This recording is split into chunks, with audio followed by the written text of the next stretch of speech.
Hello students, मैं हूं गौरव गोयल। तो आज हम लोग देखेंगे अल्कोहल फिनॉल ईथर में आगे का पार्ट। पिछले पार्ट में हमने देखा था कि फिजिकल प्रॉपर्टीज और प्रिपरेशंस ऑफ फिनॉल, ये दो चीज हमने पिछले पार्ट में कवर की थी। तो प्रिपरेशन ऑफ फिनॉल में हमने देखा था कि चार तरीके से हम फिनॉल को बना सकते हैं। पहला तरीका था कि क्लोरोबेंजीन से बनाना, ठीक है। तो क्लोरोबेंजीन से हम उसको Cl को हमें डिस्प्लेस करना था और वहां पर OH लाना था। तो वहां पर हमने NaOH के साथ, मतलब बेस के साथ, स्ट्रॉन्ग बेस के साथ रिएक्शन कराई, ठीक है। और टेम्परेचर ज्यादा लिया और 300 एटमॉस्फेरिक प्रेशर लिया था, क्योंकि वो डबल बॉन्ड वहां पर कैरेक्टर आता है। वो मैंने बताया था आपको पिछले लेक्चर में, तो वो आप देख सकते हैं। फिर हमने देखा था बेंजीन से कैसे बनाए। तो बेंजीन से हमने सल्फोनेशन किया था in the presence of oleum. तो फिर हमने उसको बाद में NaOH के साथ रिएक्शन कराई। फिर थर्ड पार्ट हमारा उसके एसिड की प्रेजेंस में कराई, तो डिस्प्लेस हुआ Na और हमारा फिनॉल तैयार हो गया था। तीसरी रिएक्शन जो हमने देखी थी, वो देखी थी हमने क्यूमीन से। क्यूमीन से हमने देखी, तो क्यूमीन एनिलीन से देखी थी थर्ड वाली रिएक्शन। एनिलीन से हमने बेंजीन डाइजेनियम सॉल्ट बनाया था, फिर हमने उसको वार्म वाटर से रिएक्शन कराया और फिनॉल बन गया था। फिर हमने चौथी रिएक्शन क्यूमीन से देखी थी, तो क्यूमीन से हमने ऑक्सीडेशन कराया, ठीक है। और फिर हमने उसको वापस बाद में उसको फिनॉल में कन्वर्ट किया। क्लियर हुई बात? इतनी बात हमें समझनी थी, ठीक है। फिर हमने फिजिकल प्रॉपर्टीज में दो चीजें देखी हैं, सॉल्युबिलिटी और बॉइलिंग पॉइंट, ठीक है। अब हम देखेंगे केमिकल प्रॉपर्टीज ऑफ अल्कोहल्स। आज का टॉपिक है केमिकल प्रॉपर्टीज ऑफ अल्कोहल। तो केमिकल प्रॉपर्टीज में हम इसको केमिकल नेचर इसका समझेंगे कि केमिकल नेचर क्या है अल्कोहल का, ठीक है। क्लियर हुई बात कि नहीं? तो सबसे पहले हम केमिकल प्रॉपर्टीज ऑफ अल्कोहल्स में देखते हैं।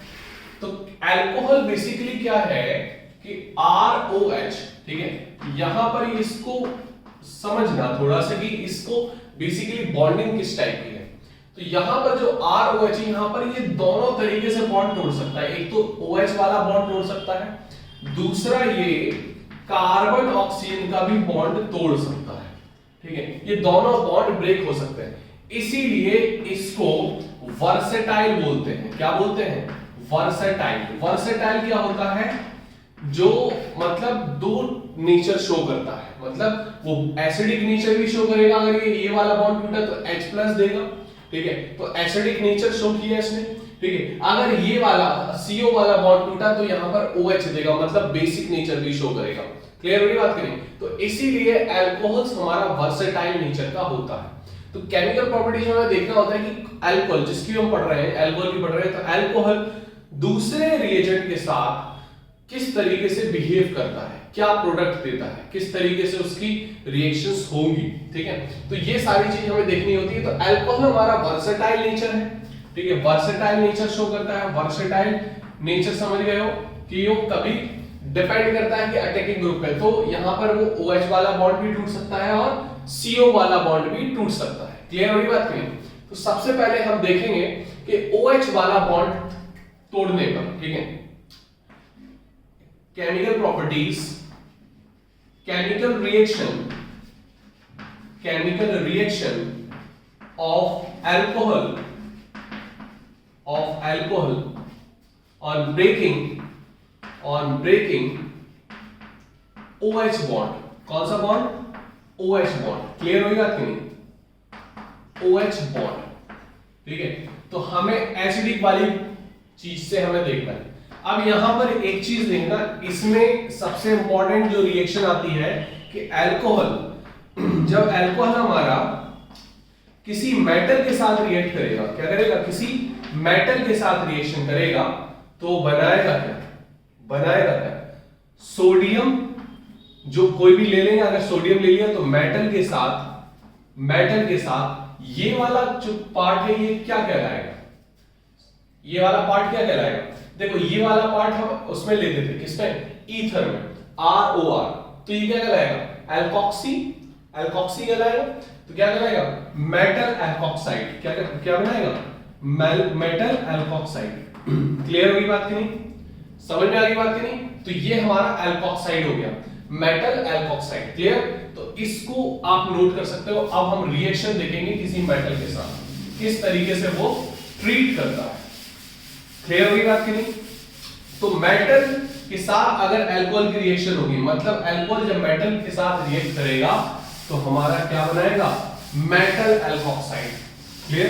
क्या बनाएगा? Metal alkoxide. अब देखो यहां पर अगर हमने ले लिया CH3 CH2OH, अब इसने अगर सोडियम के साथ रिएक्शन की, ठीक है, तो यहां पर क्या होगा? ये हमारा बन जाएगा सोडियम इथॉक्साइड। क्या बन गया ये? सोडियम सॉल्ट भी बोल सकते हो, तो सोडियम इथॉक्साइड। क्लियर होगी बात की नहीं? Sodium ethoxide. इतनी बात आपको समझ में आई? इतनी बात समझ में आई? अब अगर हम मैग्नीशियम ले लिया, हमने क्या ले लिया? मैग्नीशियम ले लिया, CH3 CH2OH, मैग्नीशियम ले लिया, कैल्शियम ले लिया, ठीक है, तो ये हमारे डाइवैलेंट हो जाते हैं, तो ये हमारा इस तरीके से आ जाएगा। क्लियर हुई बात की नहीं? ये डाई हमारा मैग्नीशियम। समझ में आ गई बात की नहीं? तो ये नोट कर सकते हो आप, ठीक है। इस तरीके से चीजें हमें देखनी। अब यहां पर एक टर्म आता है, हम एसिडिक नेचर की बात कर रहे हैं, तो एसिडिक नेचर पे एक टर्म आता है कि अल्कोहल, जो हमने लास्ट में पिछले लास्ट पार्ट में हमने लास्ट में डिस्कस किया था एसिडिक नेचर के बारे में, तो जो एसिडिक नेचर है केमिकल प्रॉपर्टीज में ही आ जाता। अगर हमारा अल्कोहल है ROH, क्या है? अल्कोहल है, तो ये वाला बॉन्ड टूट रहा है, तो ये H+ देगा, क्या देगा?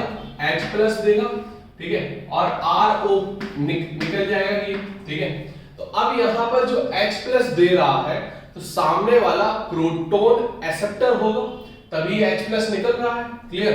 अब यहां पर एक चीज देखनी है कि ये हमारा H+ दे रहा है, इससे ज्यादा एसिडिक नेचर हम किस तरीके से पता करेंगे, है ना? यहां पर देखो जरा, अगर हमने सिंपल सा ले लिया CH3OH, क्या ले लिया? CH3OH, और यहीं पर मैंने ले लिया CH3CH2OH, ये ले लिया, ठीक है। एक हमने ले लिया, यहां पर देखते जाना ध्यान से, CH3 यहां पर CH ले लिया, फिर हमने CH3 यहां पर ले लिया, मतलब सेकेंडरी अल्कोहल ले लिया, फिर हमने टर्सरी अल्कोहल भी ले लिया। क्या ले लिया? Tertiary alcohol. यहां पर आपको थोड़ा सा ध्यान देना है, ये बहुत बार पूछा जा चुका है, ठीक है। तो ये इस तरीके से अगर दे दिया गया, अब यहां से आपसे पूछा गया एसिडिक नेचर बताइए A, B और CD कंपाउंड में क्या ऑर्डर होगा एसिडिक नेचर का। क्लियर? अब देखो, आपको मैं इंडक्टिव इफेक्ट तो पता ही होगा, 11th में पढ़ा होगा आपने इंडक्टिव इफेक्ट। तो अब यहां पर अगर मैं सिंपली इसकी बात करूं, मीथेनॉल की और ये इथेनॉल की, तो इन दोनों में सबसे ज्यादा एसिडिक कौन होगा? इन दोनों में सबसे ज्यादा जो एसिडिक होगा वो ये होगा। क्या होगा? ये एसिडिक की बात कर रहे हैं, ठीक है। सबसे ज्यादा एसिडिक कौन सा होगा? ये होगा। अब यहां पर अगर हम बात करें, देखो इन दोनों की बात कर ली, पहले हमारा A हो गया B से ज्यादा, ठीक है, क्योंकि ये B हमारा क्या करेगा? इन दोनों में ये जो मिथाइल ग्रुप लग गया, ये करेगा इलेक्ट्रॉन पुशिंग, क्योंकि ये +I इफेक्ट शो करता है, इलेक्ट्रॉन डोनेटिंग ग्रुप है, तो ये इलेक्ट्रॉन डेंसिटी देगा और इस कार्बन पे इलेक्ट्रॉन डेंसिटी आएगी और ऑक्सीजन पे इलेक्ट्रॉन डेंसिटी है, तो ये यहां पर ये वाला बॉन्ड टूटेगा, CO वाला बॉन्ड। समझ में आ रही बात की नहीं? तो CO वाला बॉन्ड टूटेगा तो बेसिक नेचर यहां पर शो करेगा। यहां पर कोई मिथाइल ग्रुप नहीं है, तो ये ज्यादा एसिडिक होगा, तो ये हमारा methanol is more acidic then ethanol. अगर यहां पर बात करें इन दोनों में, तो यहां पर फिर इलेक्ट्रॉन डेंसिटी बढ़ रही है ना? इलेक्ट्रॉन डेंसिटी क्या हो रही है? बढ़ रही है। क्लियर हो रही बात की? तो यहां पर देखो इलेक्ट्रॉन डेंसिटी टर्सरी में और बढ़ती जा रही है, इलेक्ट्रॉन डेंसिटी और बढ़ती जा रही है, तो यहां पर इस कार्बन पे इलेक्ट्रॉन डेंसिटी बढ़ रही है, तो इसकी वजह से CO वाला बॉन्ड टूटने की संभावना ज्यादा हो रही है। तो फिर B से ज्यादा, फिर B ज्यादा होगा C से, फिर C ज्यादा होगा D से। ये ऑर्डर हो जाएगा एसिडिक नेचर का, एसिडिक नेचर ऑर्डर। ठीक है? क्लियर हुई बात की नहीं? तो इस तरीके से क्वेश्चंस आ सकते हैं, इसको नोट कर लो आप। इस तरीके से आपको क्वेश्चंस आ सकते हैं, ठीक है। नेक्स्ट और भी देखते हैं। अगर हम बात करें यहां पर फिनॉल की, तो फिनॉल में बेसिकली क्या होता है, अगर फिनॉल और अल्कोहल में देखें तो फिनॉल ज्यादा एसिडिक होता है अल्कोहल से, फिनॉल अल्कोहल से ज्यादा एसिडिक होता है। अगर पूछ लिया जाए क्यों, why phenol is more acidic than alcohol and why, है ना? देखो इधर पे रीजन बताना है आपको, why phenol is more acidic, why phenol is more acidic than alcohol, give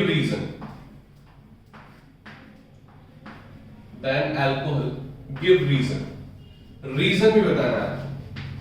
तो अब यहां पर आप क्या बताओगे, देखो फिनॉल बेसिकली क्या है, अगर हम फिनॉल की बात कर लें तो यहां पर ये OH हो गया, ठीक है, और सिंपल हमारा अल्कोहल क्या है, ROH, ठीक है। अब यहां पर फिनॉल में बेसिकली क्या होता है कि फिनॉल जब H+ लूज करता है, तो H+ देने के बाद जो ये बेस बनता है, ठीक है, जो ये बेसिक पार्ट बचता है इसका, ठीक है, तो ये यहां पर फिनॉक्साइड आयन कहलाता है। क्या कहलाता है ये? Phenoxide ion. क्लियर?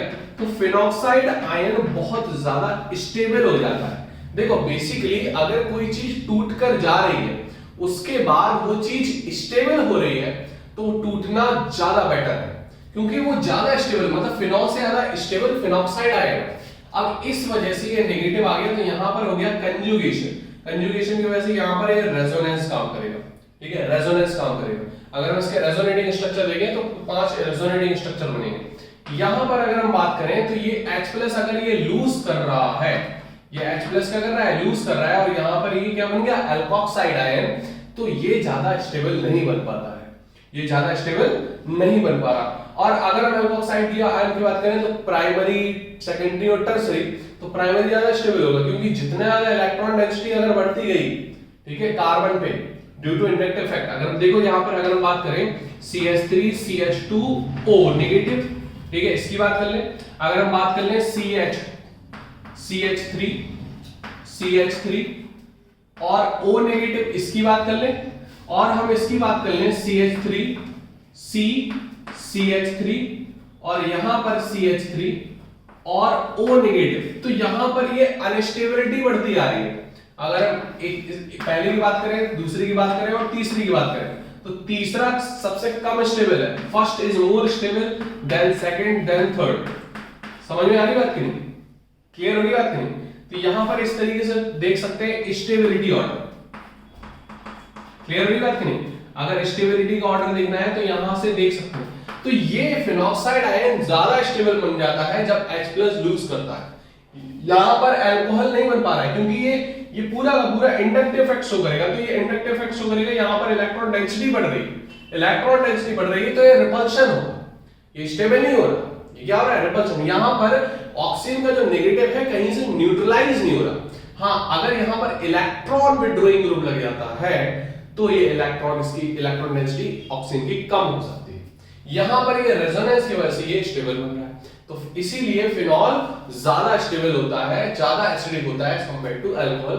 रीजन क्या बताओगे आप कि after losing H+ by phenol it form a phenoxide ion which is more stable due to resonance, ठीक है। तो that's why phenol is more acidic than alcohol, और अल्कोहल का जो हमारा कंजुगेटेड आयन होता है वो हमारा इतना स्टेबलाइज नहीं हो पाता है। क्लियर? तो इस तरीके से आप रीजन बता सकते हो, ठीक है। अब हम नेक्स्ट थोड़ा इसका रेजोनेटिंग स्ट्रक्चर और देख लेते हैं फिनॉल के, क्योंकि ये बहुत बार पूछा गया है आपका, और किस तरीके से ये फॉर्म करते हैं, किस तरीके से बनाते हैं, ये भी आपको थोड़ा सीखना है, ठीक है। आपने वैसे अगर 11th में पढ़ा होगा रेजोनेंस, तो वहां पर आपने फिनॉल के रेजोनेटिंग स्ट्रक्चर्स बनाए होंगे, ठीक है। देखिए, अगर हमने बात की कि फिनॉल के कितने रेजोनेटिंग स्ट्रक्चर बनेंगे उसको बनाओ आप, तो देखो इधर पे, यहां पर ये लोन पेयर है, लोन पेयर देगा, चाहे वो फिनॉक्साइड आयन के भी हम बना सकते हैं, H+ लूज ही करना है आपको, ठीक है।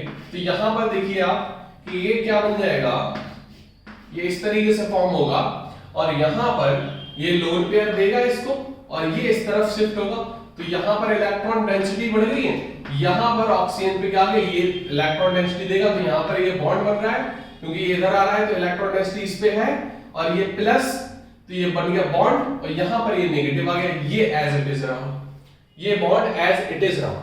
अब ये वाला इलेक्ट्रॉन डेंसिटी यहां पर देगा, ठीक है। तो यहां पर देखिए जरा, मतलब जो इलेक्ट्रॉन डेंसिटी दे रहा, मतलब जो इस पोजीशन पे है जो ये ग्रुप ऑक्सीजन, ये इलेक्ट्रॉन टेस्ट दे रहा है, मतलब ये इलेक्ट्रॉन डोनेटिंग ग्रुप है। कौन सा ग्रुप है? Electron donating group. तो यहां पर ये नेगेटिव आ गया, अब यहां से निकला था प्लस और ये नेगेटिव, यहां पर बॉन्ड बन गया, यहां पर बॉन्ड था ही, और यहां पर OH। होल मॉलिक्यूल क्या रहेगा? न्यूट्रल रहेगा। होल मॉलिक्यूल क्या रहेगा? न्यूट्रल रहेगा। इतनी बात आपको समझ में आ रही है कि नहीं आ रही? अब वापस अगर हम इसकी बात करें तो ये फिर से यहां जाएगा, क्लियर? यहां पर इलेक्ट्रॉन डेंसिटी बढ़ेगी, यहां से कम होगी, तो ये बना लेगा बॉन्ड। क्या बना लेगा? ये बॉन्ड फॉर्म कर लेगा, क्लियर? यहां बॉन्ड बन गया और यहां पर इलेक्ट्रॉन डेंसिटी हो गई और यहां पर ये क्या हो गया? OH, ये प्लस है, क्लियर? क्योंकि ऑक्सीजन 2 बॉन्ड बनाता है और हद से उसकी खुद जितनी वो उसकी क्षमता है उससे ज्यादा अगर बॉन्ड बनाता है तो उस पे आ जाता है प्लस, और उससे कम बनाता है तो उस पे आ जाता है नेगेटिव। इतनी बात समझ में आ रही? अब यहां पर ये वापस टूटेगा और यहां पर इलेक्ट्रॉन डेंसिटी रहेगी न्यूट्रल, यहां पे प्लस और ये बॉन्ड फॉर्म हो जाएगा। बोलो इतनी बात समझ में आ रही? इतनी बात समझ में आ गई होगी आपको। तो ये बन गया OH, क्लियर? तो यहां पर टोटल रेजोनेटिंग स्ट्रक्चर कितने बने हैं? रेजोनेटिंग स्ट्रक्चर को हम कैनोनिकल स्ट्रक्चर भी बोलते हैं। तो कभी-कभी अगर क्वेश्चन में कैनोनिकल स्ट्रक्चर आ गया तो वहां पर आपको कंफ्यूज नहीं होना है। तो canonical structures of phenol, clear? इतनी बात समझ में आ गई आपको? ठीक। अब इसका अगर हम हाइब्रिड स्ट्रक्चर की बात करें, मतलब एक स्ट्रक्चर बन रहा है हाइब्रिड स्ट्रक्चर, तो इन सबको मिला के यहां पर ऑक्सीजन से ये लोन कर रहा है, तो यहां पर इस तरीके से ये हाइब्रिड स्ट्रक्चर बन जाएगा। क्या बन जाएगा? Hybrid structure. मतलब यहां पर डीलोकलाइजेशन ऑफ इलेक्ट्रॉन्स होगा, तो इसको हम हाइब्रिड स्ट्रक्चर बोल देते हैं। क्या बोल देते हैं? Hybrid structure. ये इसको मान लो, इसको क्या बोलेंगे? Hybrid structure. बोलो इतनी बात समझ में आ गई?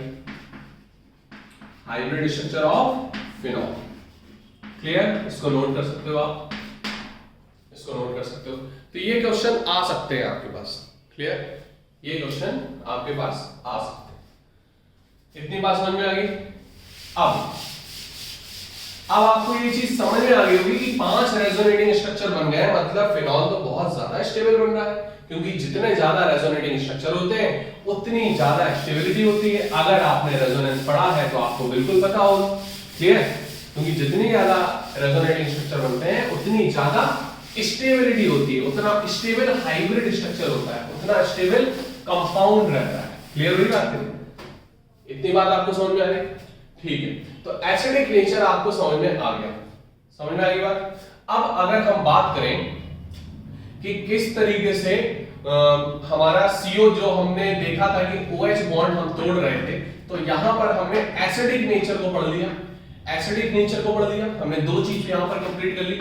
पहला हमारा reaction with metal, reaction with metal, तो मेटल के साथ हमने रिएक्शन देख ली, ठीक है? दूसरा हमने देख लिया एसिडिक नेचर, एसिडिक नेचर हमने देख लिया। समझ में आ रही बात की नहीं? अब हम देखेंगे, देखो इसको नोट कर लो पहले।